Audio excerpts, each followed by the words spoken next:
Hello दोस्तों, मैं निकिता दिल्ली से हूँ। आपको मैं आज एक कहानी सुनाने जा रही हूँ जिसमें रिश्तों की मर्यादा तार तार हो गई है। पर क्या करे, भला आग हो तो मोम को पिघल ही जाना होता है। मैं मोम की तरह पिघल गई। जब मेरे छोटे भाई का पप्पू मेरे पिछवाड़े में सट रहा था, मैं कुछ भी नहीं कर पाए। मैं चिड़िया मरवाना नहीं चाहती थी, पर मैं मजबूर थी। मुझे मेरी हवस ने चिड़िया मरवाने के लिए राजी कर लिया। खैर, जो हो गया सो हो गया। मैं चाहती हूँ कि डीके स्टोरी वॉइस चैनल पर सब लोग मेरी कहानी सुने। मुझे भी अपनी कहानी सुनाने के लिए डीके स्टोरी वॉइस चैनल ने मौका दिया, क्योंकि यहाँ पर लोगों अपनी कहानी सुनाने के लिए फ्री में अवसर दिया जाता है। आप भी अपनी कहानी भेज सकते हैं। ये मेरी पहली कहानी है। मेरी उम्र 22 साल की है।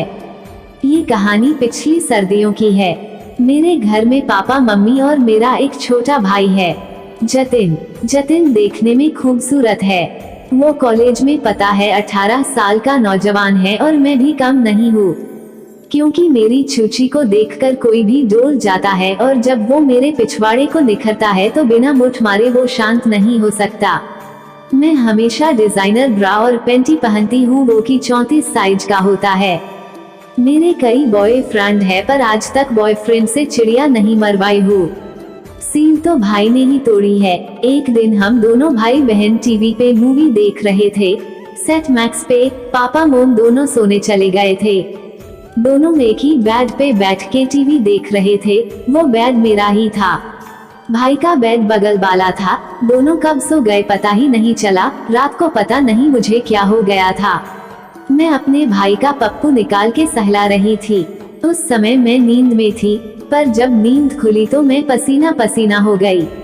मैं सोची कि हे गॉड, क्या हो गया है। मैं तो अपने भाई के पप्पू को ही सहला रही थी। अगर वो जगा होगा तो क्या सोचेगा।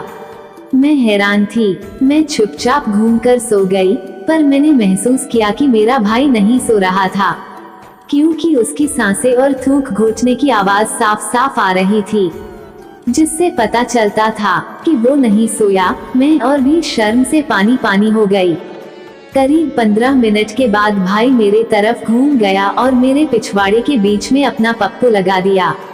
जब वो शुरू में लगाया था तब ज्यादा पता नहीं चल रहा था, पर थोड़ी ही देर में उसका पप्पू मोटा और लंबा हो गया। उसका पप्पू मेरे पिछवाड़े के बीचों बीच में था, पर वो ना हिल रहा था ना मैं हिल रही थी। फिर भाई ने 1-2 बार ऊपर नीच किया कपड़े के ऊपर से ही, तो मैं बेचैन हो गई, क्योंकि आज तक मुझे किसी पप्पू का स्पर्श नहीं हुआ था। धीरे धीरे मैं कामुक होने लगी। यह कहानी आप डीके स्टोरी वॉइस चैनल पर सुन रहे हैं। मैंने अपने कमर को भाई की तरफ दबा दिया और सोने का नाटक करने लगी। भाई ने अपनी एक टांग मेरे ऊपर चढ़ा दी और अपने पप्पू को निकालकर मेरे दोनों जांघ के बीच में घुसा दिया। फिर उसने हाथ आगे करके मेरे टी शर्ट के नीचे से जाके मेरे संतरों को ब्रा के ऊपर से ही दबाने लगा। मैं चुपचाप थी। फिर वो पीछे से ब्रा का हुक खोल दिया और मेरे बड़े बड़े चुचियों को अपने हाथ में लेके दबाने लगा। उसकी सांसें तेज चल रही थी। मैं तब तक सोने का नाटक कर रही थी। मेरी तो चिड़िया पानी पानी हो रही थी। मुझे लग रहा था कि मैं ही उसके ऊपर चढ़ जाऊं और उसका मोटे पप्पू को अपनी चिड़िया में घुसा लूं। फिर वो मेरा नीचे का ट्रैक सूट और पैंटी को नीचे खिसका दिया और पिछवाड़े के छेद को और कभी चिड़िया के छेद को सहलाने लगा। चिड़िया बार बार पानी छोड़ रही थी। उसको भी समझ आ गया था कि मैं सोई नहीं, जग गई हूँ, पर क्या करे, वो भी आग और मोम का सवाल है। फिर उसने पीछे से मेरी चिड़िया के ऊपर पप्पू को रखा और एक बार कोशिश किया डालने की, पर गया नहीं। चिड़िया मेरी टाइट थी। आज तक मैंने चिड़िया मरवाई ही नहीं थी किसी से। मुझे दर्द हो रहा था। चिड़िया मरवाने का भी मन था, इसलिए मैं भी उसके पप्पू के लिए जगह बना रही थी। वो फिर से प्रयास किया, पर पूरा पप्पू अंदर नहीं गया। करीब 4 इंच पप्पू गया अंदर। मुझे काफी दर्द होने लगा। मैंने महसूस किया कि चिड़िया की सील टूट चुकी थी, क्योंकि वहाँ पे खून की तरह लग रहा था। भाई ने फिर से एक धक्का लगाया और पूरा पप्पू चिड़िया में चला गया। फिर वो धक्के पे धक्का लगा रहा था। मैं भी कमर को सटाए जा रही थी और चिड़िया मरवा रही थी। फिर वो मेरे ऊपर चढ़ गया और दोनों टांगों को फैलाकर मेरी चिड़िया मारने लगा।